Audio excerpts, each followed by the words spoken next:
तो 31 प्रकार की काया धारण करने वाले प्राणी, इनकी अनुभूति भगवान ने अरहत भिक्षुओं ने 6 प्रकार की अभिज्ञा जिन्होंने प्राप्त की हो, उन्होंने इस 3.5 हाथ की काया में देखा है। कैसा सर्च होता है, सारा शरीर और मन भी सर्च होता है विपश्यना के द्वारा। जब करोगे तो पता चलेगा, सारा अंग प्रत्यंग को देख पाएंगे, फूले रूप से देख पाएंगे, देख सकते हो। जब डीपली तलस्पर्शी गहरा में जाकर के विपश्यना का अभ्यास करेंगे तो निश्चित रूप से सिद्धार्थ गौतम जो सम्यक संबोधि को प्राप्त कर 24 असंख्य 80,000 लोगों को, देवता और मनुष्य को लाभ हुआ, तो बाकी बचे जो द्वितीय बुद्ध शासन में जो बचे कुछ लोग, अब किसका नंबर लगता है क्या पता, किस का पता लगता है कि कौन श्रोतापन्न होगा, कौन सदागामी होगा, कौन लाभान्वित होगा। क्या आपके 10 पारमिताओं के घड़ों की परिपूर्ति हुई हो? आपको पता चला कि 10 पारमिताओं के घड़े आपके भर गए, पता चल गया है क्या? पत्थर जैसा है मन, क्या करे, कहाँ पिघलेगा। तो पत्थर के समान ऐसे आपका मन है, कहाँ मन में बात आएगी।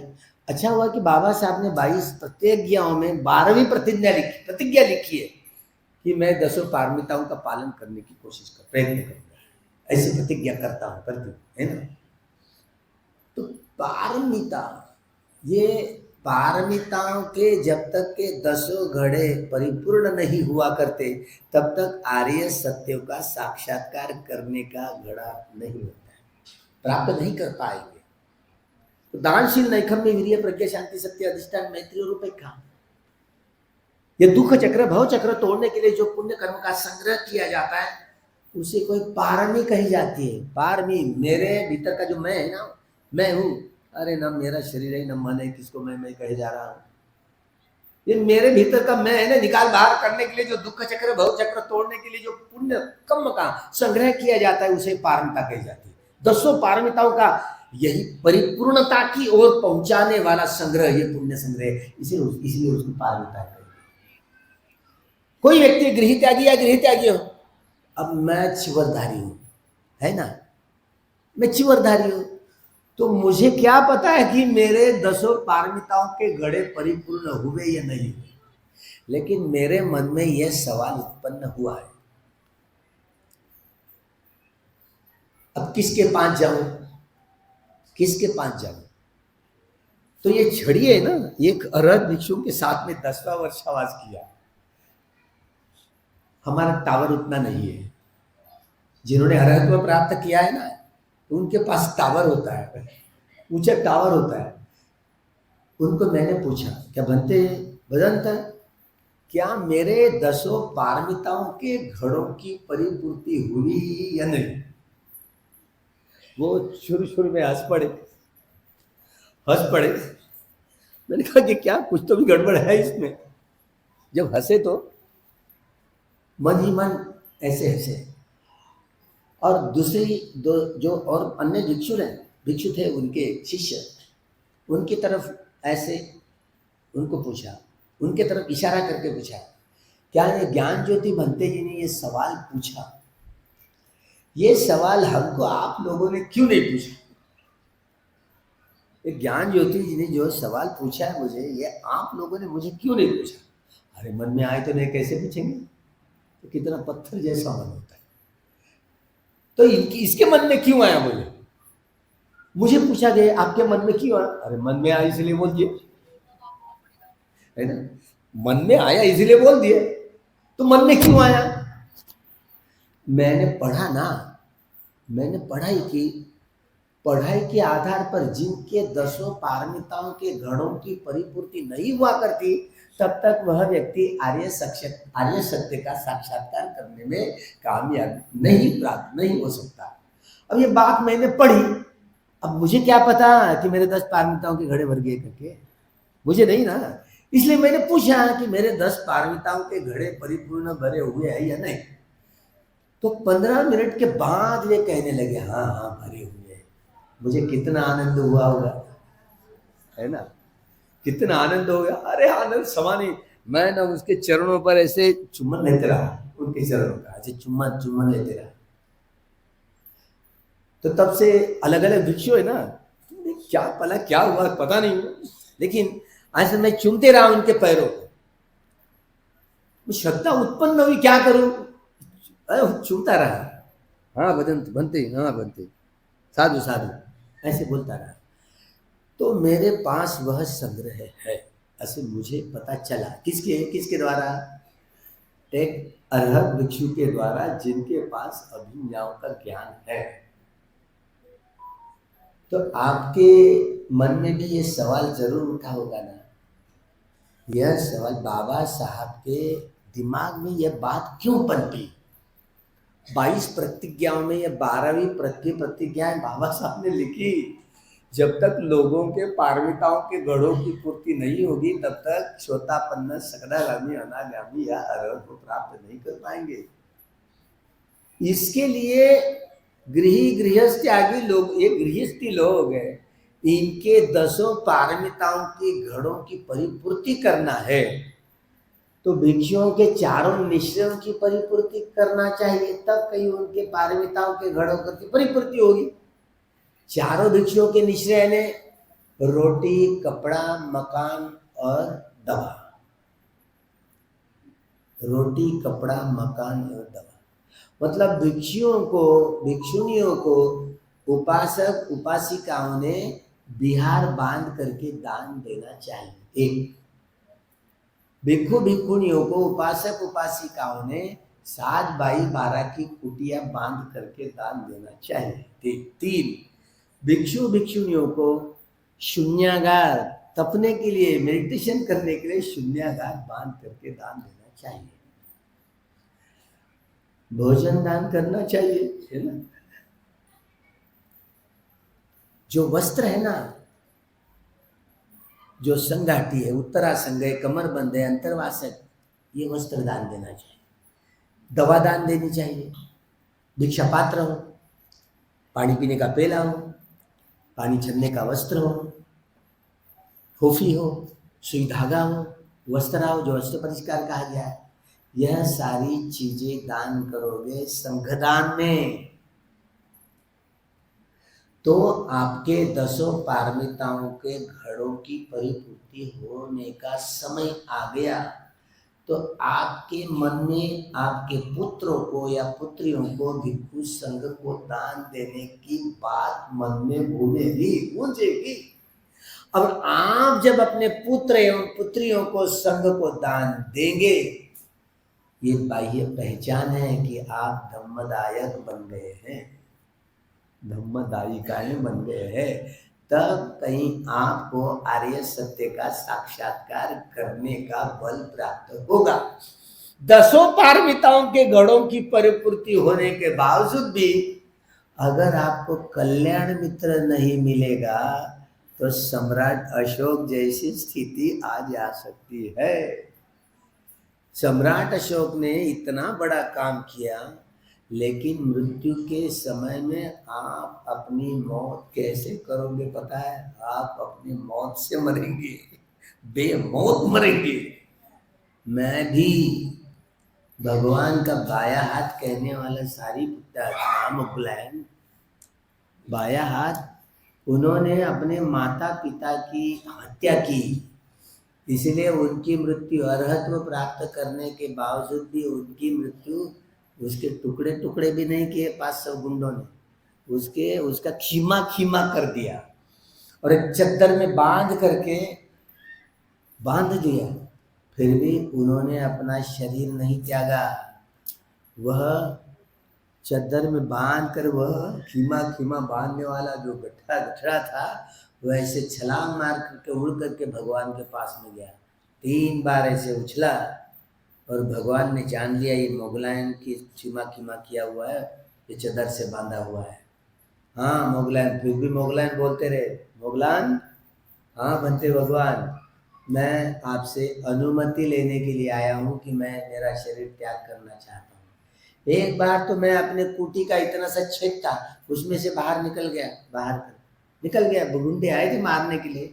दूसरी बार ये कुटी का छप्पर है ना, छप्पर तोड़ करके निकल बाहर गया। अभी भी जा सकता था, लेकिन बनते भगवान, मैंने मेरा कर्म विपाक जान लिया है। मैंने मेरे पूर्व जीवन में मेरे माता पिता की हत्या की, इसलिए मेरी मृत्यु ऐसे ही आ जाएगी। भगवान मुझे अनुमति देवे, मैं मेरे शरीर का त्याग करना चाहता हूँ। तब कहीं शरीर का त्याग कर महामुद्गलन की एक हमारे पास कोई धातु है, उनके वो बोटी बोटी वाला शरीर की दाह क्रिया हुई, ऐसे गोल गोल गोल गोल उनके शरीर के धातु बने। दाह क्रिया के बाद में तो हमारे पास भी मोगलायन बनते हैं, धातु है तो मोगलायन बनते हैं। नित्य धातु है वो अनित्य नहीं है। वो जो रेलिक्स होती है वो नित्य है, अनित्य नहीं है, इसलिए वो भगवान का ही रूप माना जाता है। 84,000 दमस्कंद के आधार पर 84,000 महास्तूप बनवाए। सम्राट अशोक ने 6 बड़े बड़े महास्तूप जहां खोल करके 84,000 समान एक समान ऐसे धातु विभाजित की और 84,000 महास्तूपों की प्रतिष्ठापना के गर्भगृह में भगवान की धातुओं की प्रतिष्ठापित की। वह दिन था कार्तिक अमावस का दिन।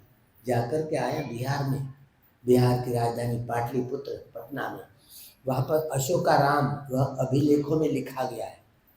जिस दिन सम्राट अशोक द्वारा तीसरे संगायन के बाद ये 6 बड़े बड़े महास्तूप निकाल करके वहां पर धातुएं निकाल करके उनके 84,000 समान धातु इकट्ठे 43 अलग अलग विभाग किया गया और 84,000 धम्मस्कंद के आधार पर 84,000 महास्तूपों की स्थापना की गई और वहां पर भगवान की धातुओं की प्रतिष्ठापना की गई। उन धातुओं का एक ही समय में वह दिन जो पूजा की वह कार्तिक अमावस का दिवस था। यह बात अभिलेखों में अभी भी लिखी हुई है।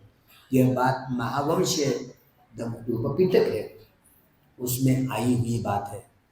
तो 84,000 ये महास्तूप है ना, ये कहाँ गए? बाबा साहब ये सवाल किया करते थे ना।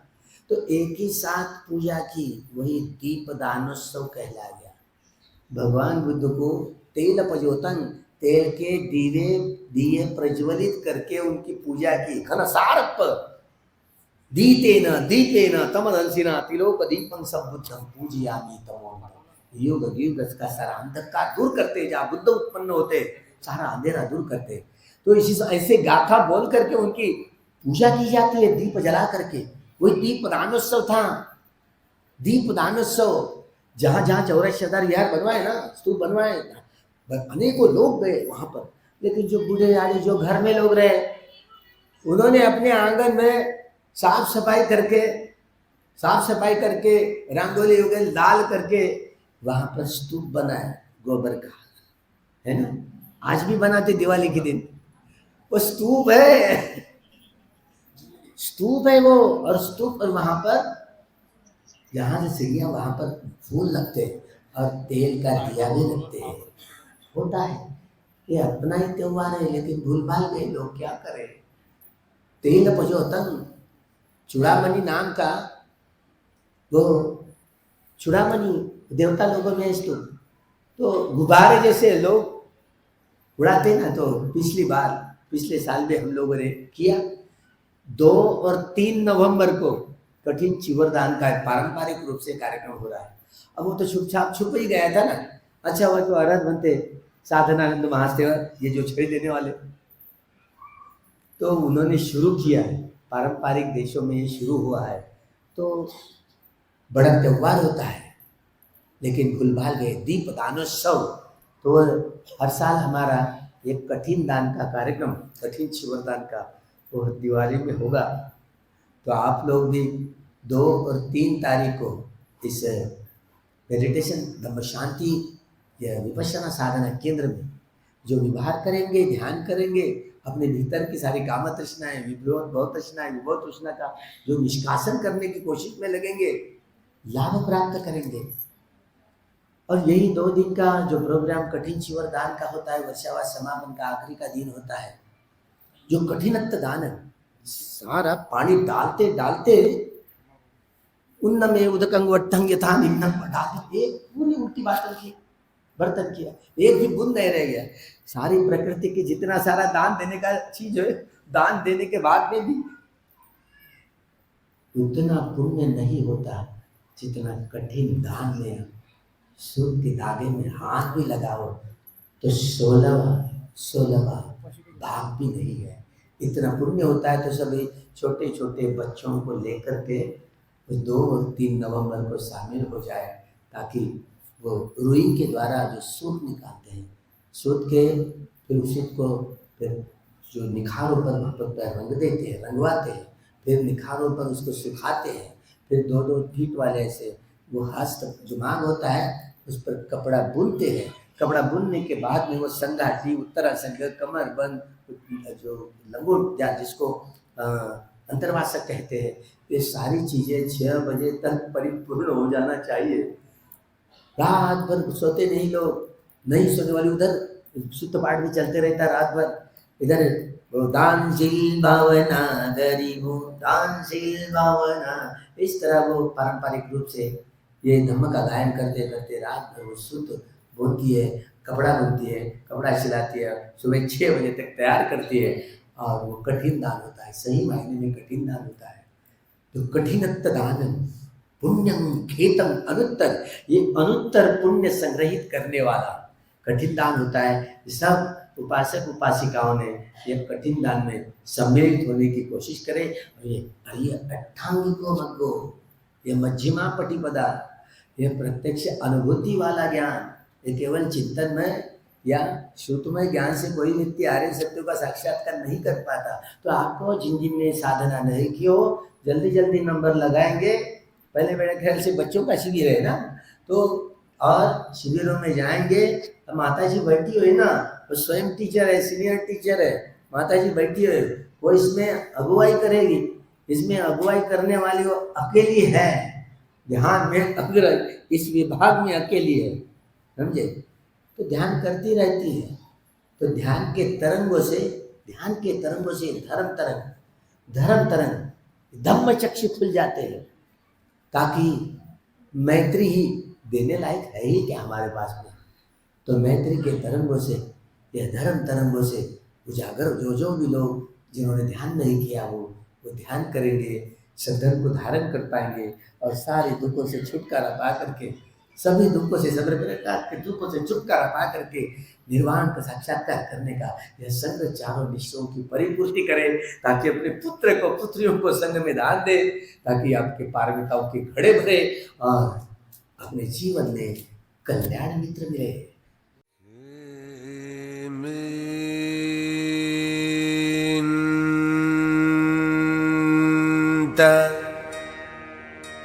चक्रवर्ती